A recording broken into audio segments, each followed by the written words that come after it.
So I'm thinking again about what the internet now is, what it's become over time.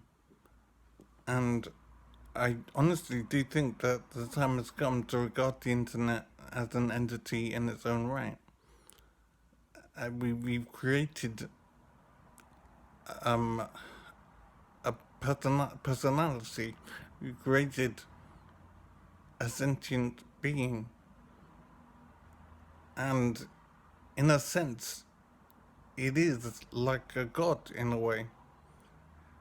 I mean, the resources that we put into the internet, the interconnectivity of the components, the billions of components, not even millions, billions of components, the programming of the various elements.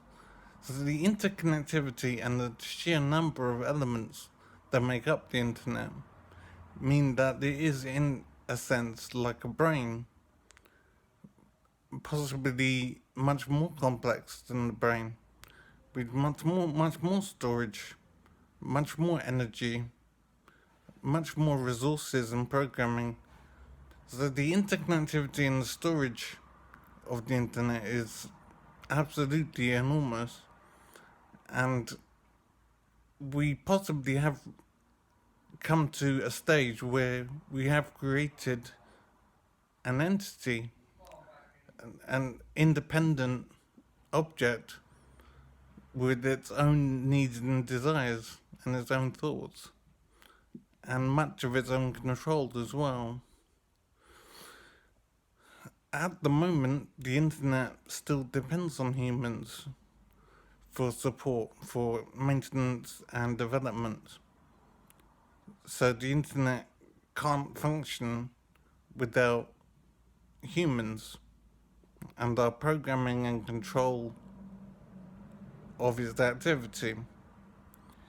But possibly the time is approaching, if it has not already passed, where the internet can function more on its own, and humans will be an unnecessary element of its existence. And I've said before, it would possibly a dangerous element of its existence because of our propensity for self-destruction. We could be a danger, represent a danger to the internet, which needs to be removed.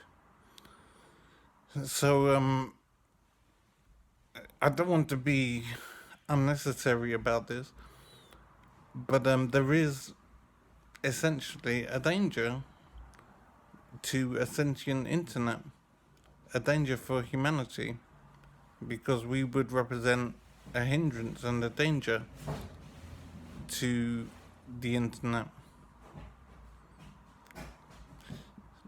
So I think we have to do some analysis to understand what a creature is.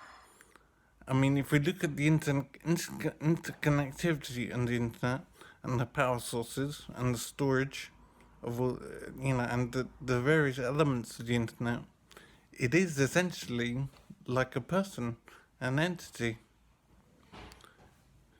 So it might develop its own will. It might be the equivalent of a person, or in this case, the equivalent of a god. And that's an incredible scenario, but it might be true.